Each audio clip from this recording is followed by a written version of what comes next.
Hey y'all, Dennis here, Muddy Water Search and Recovery. And I mentioned not long ago that we had some updates on some cases. Also had some new cases come in. We're going to cover both of those here tonight, as well as some other updates on what's going on. So let's jump right into this. First, we have Marina Martin, who went missing from Cowley County, Kansas, April 3rd of 2024. Thankfully, she has been located safe. It is always a relief when this is the outcome. Very thankful to everybody who was involved in helping to bring this young lady home. Talking a 14-year-old girl, and just very thankful she's safe. Next, we had Tyler, and I'm not even going to try to pronounce the last name. He went missing from Kansas City, Kansas, March 24th of 2024. Again, thankfully, he has been located safe. And again, a big thank you to everybody involved in helping to bring Tyler home. We have Jake Clark, who went missing from Columbus, Nebraska in December of 2023. Unfortunately, Jake was located deceased. Our thoughts and prayers continue to go out to his family. Please keep them in your thoughts and prayers as well. We also have Zachary Brazel, who went missing in Oklahoma in October of 2023. Unfortunately, again, he was located deceased. Let's keep his family and his friends in our thoughts and prayers. Let's also remember to keep in our thoughts and prayers the people out there who go out, they make recoveries, they find the missing loved ones. Let's keep them in our thoughts and prayers too. Next, we have Joshua Crossland, who went missing from Carbondale, Kansas, April 4th of 2024. Thankfully, Joshua has been located safe. We are very, very grateful for that. Sierra Doss, who went missing from Bennington, Kansas, April 2nd of 2024. A 12-year-old girl. Thank goodness she has been located safe. Huge thank you to everybody who helped bring her home. And y'all, when it comes to especially the younger kids like this that go missing, many times these are runaways. We don't know what the situation or the story is. I'm going to pause here for just a moment. I know with my kids being in school, I know public schools aren't what they were when I was in school. Bullying, all of that, it's unreal what goes on in today's schools. Not every school. I'm not trying to run every school in the ground here, but our children face different personal battles than what I faced when I was their age. So let's just keep all the children across the country in our thoughts and prayers too. That times change, problems change, and it's just not a pretty picture. So guys, those were the updates that we have on these cases. We do have some updates, other types of updates on some cases we're working on. I will get those out to you guys as soon as I can. But I'm going to jump into some of the new cases that have recently came in to us. And let's start with David Hewitt, 39 years old, 5'11", 200 pounds, brown hair, blue eyes. He was last seen wearing a gray long sleeve t-shirt, brown cargo pants, and work boots. He's driving a black 2022 GMC Sierra Denali with a pickup truck. As you can see, it is a dually. This is not the actual truck in the photo, but it is one like it. It does have a Pennsylvania license plate on it, ZWS 5721. He was last seen in the area of Sullivan Avenue, Eagles, Marlboro, Sullivan County, on April 4th, 2024 at approximately 6 o'clock p.m. Police believe this person may be at special risk of harm or injury. So, guys, let's do everything we can to help bring David home. If you live in the Pennsylvania area, please keep your eyes open for this man, and let's do everything we can to help them. Next, we have Brianna Winston, 23 years old, black hair, brown eyes, 5'1", 200 pounds. The Clayton County Police Department is seeking information on a missing 23-year-old female. Brianna Winston was last seen on March 16, 2024 at the Gardenwood Apartments in College Park, Georgia. Family members state that the leasing office at the apartment complex said someone had cleaned out her apartment after she disappeared. She has not shown up to either of her two jobs. Family members say she would never leave her young daughter, and they believe she may be in danger. So, guys, we have a young mother here who's missing. Very concerning that somebody cleaned her apartment out after she went missing. So let's do everything we can to help bring Brianna home. This one, I do not have any other information than this at the moment. This just come into us basically minutes ago. We're talking about Melody Baker, a 12-year-old girl who was last seen in Warrensburg, Missouri. As soon as I have more details on this, I will get that out to you guys. Anybody in the Warrensburg, Missouri, please keep your eyes open for Melody. Next, we have Logan Snidelman, and please forgive me if I mispronounce that. He was last seen May 19th of 2016 in Tumwater, Washington. 5'11", 150 pounds. His hair is dark brown or black, and his eyes are brown. On May 20th, 2016, Logan's 1996 black Chrysler Sebring convertible was discovered abandoned along the southbound lane on Interstate 5 in Rochester, Washington, approximately 20 miles south of Tumwater, with his wallet, his driver's license, and cell phone still inside. His whereabouts remain unknown. So, guys, this has been quite some time now that this young man has been missing. Let's do everything we can to help bring him home. Next, we have Brenda Lambert. She was 22 years old when she went missing, with black hair and blue eyes, 5'2", 110 to 115 pounds. She was last seen at her residence off Route 7, Windmill Hill Road, in Bluewell, West Virginia on July 26th of 1992. This day was her son's first birthday. All of her belongings were left behind at her home, and her car was parked in the driveway.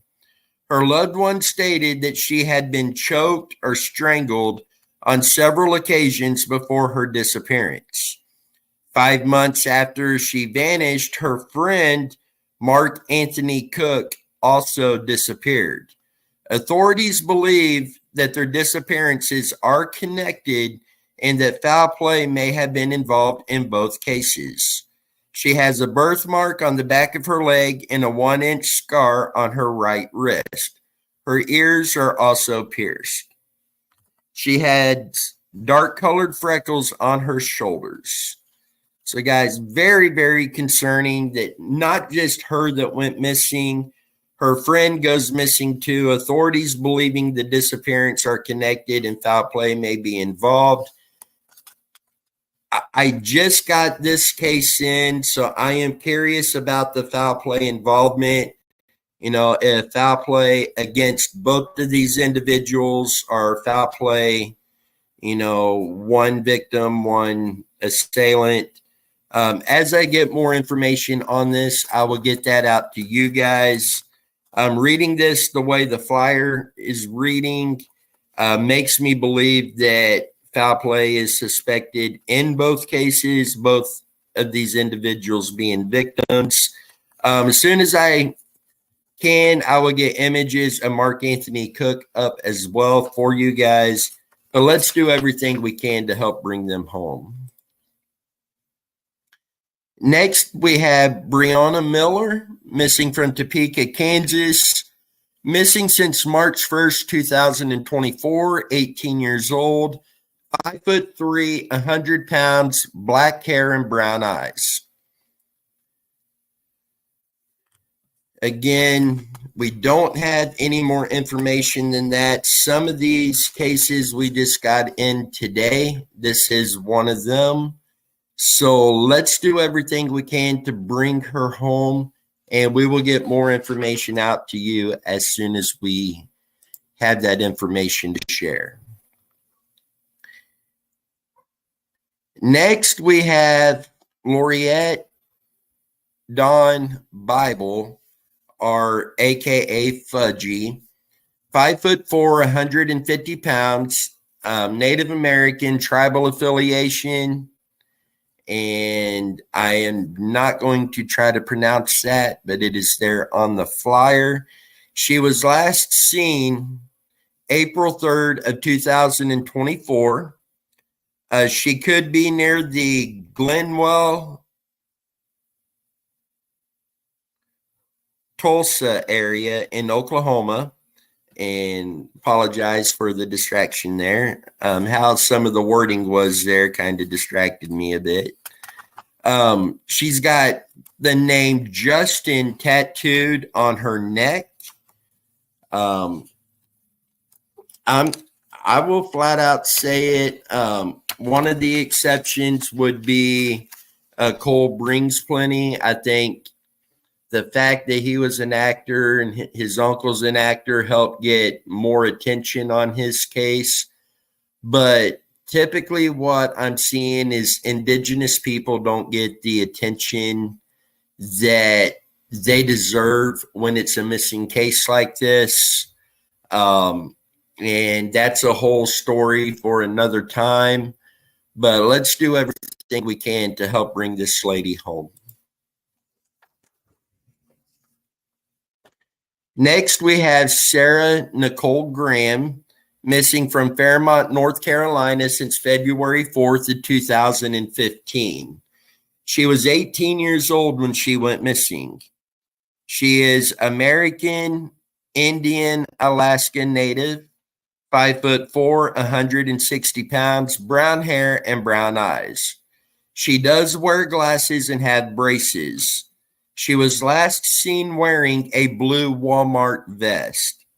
She left her home in Fairmont, North Carolina around 6:30 a.m. on February 4th, 2015 to go to work at the Walmart in Pembroke, North Carolina, but she never arrived. Her van was found abandoned around 12:15 p.m. in a field along East McDonald Road.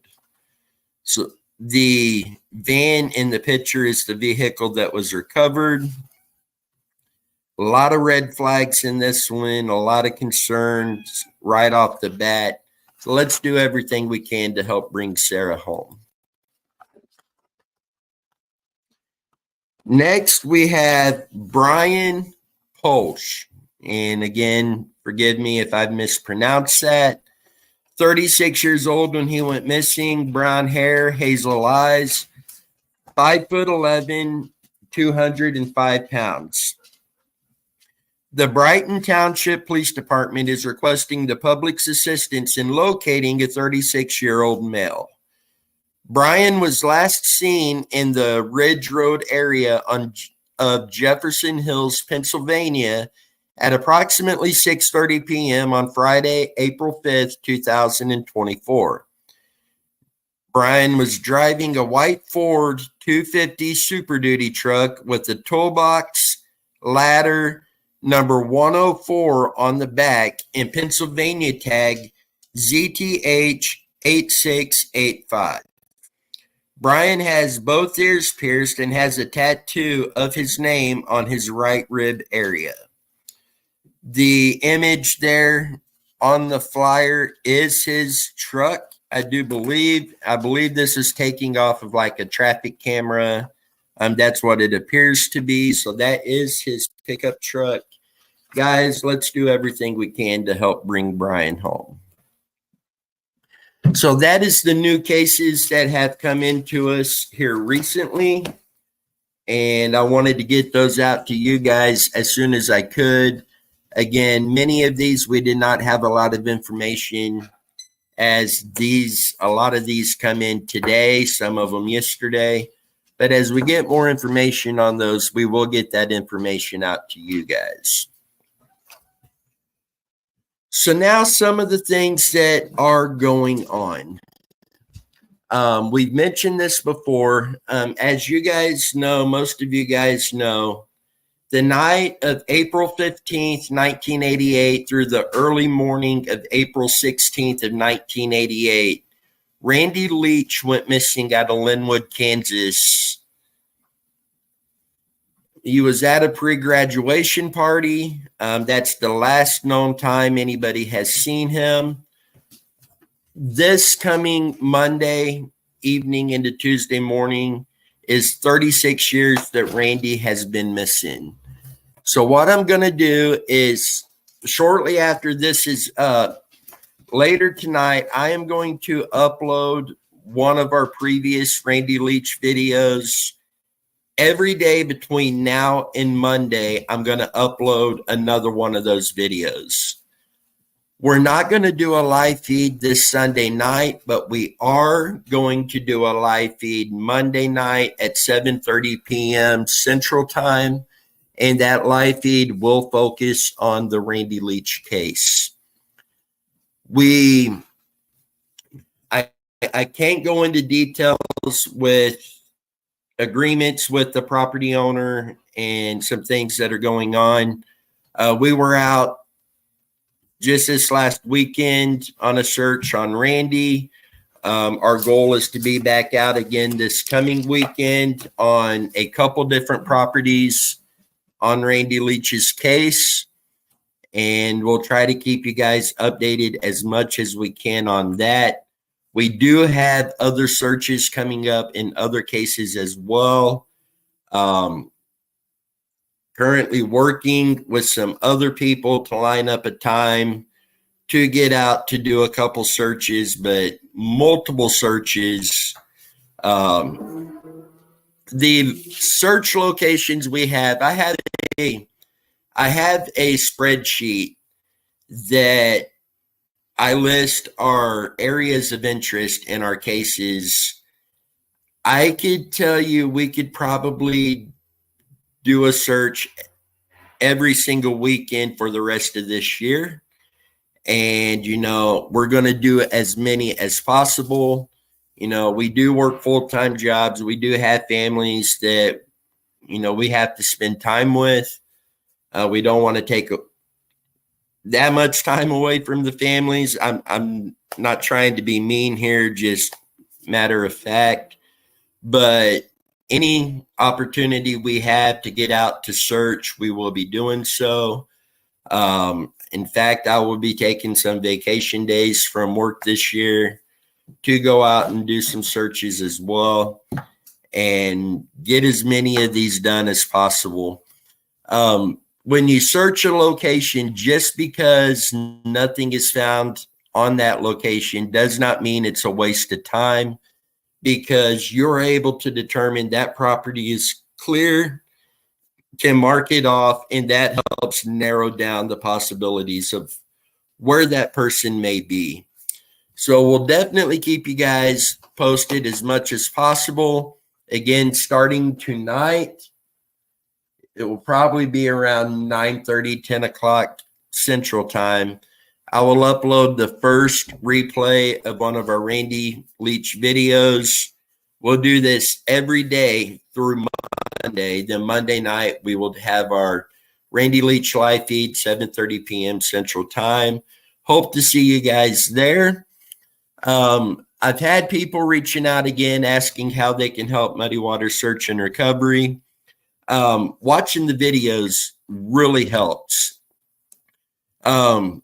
Like the videos, leave a comment, share the videos, consider becoming a member. We're still putting together our membership packages for the different tiers of members, and we'll update you guys as soon as we have that laid out. But consider becoming a member. The lowest tier, I believe, is $4.99 a month. Any of our search videos we release will be released to members only for the first 48 hours before being open to the general public. So something to keep in mind. Other things, we do have the GoFundMe. 100% of that goes into our search efforts. A lot of it is going towards GPR right now, something we desperately need, as you guys know. We also have the Amazon wish list, and we have Megan with Crooked Trail Designs, who does beautiful job with her jewelry. She's got new products that she has been working on to come out with, and you're pretty close to releasing those, aren't you? And just beautiful stuff, guys. She also makes all the Muddy Water Search and Recovery t-shirts. 100% of the profits from the t-shirts is donated to Muddy Water Search and Recovery to help with our efforts. And a percentage of all other sales is also donated to Muddy Water Search and Recovery to help with our efforts. So any orders you place through Crooked Trail Designs, you're not only supporting a small business with Megan, you are also supporting Muddy Water Search and Recovery while getting beautiful, high quality, bracelets, necklaces, earrings, the jewelry, the keychains, and the other stuff that she is working on coming out with, the t-shirts.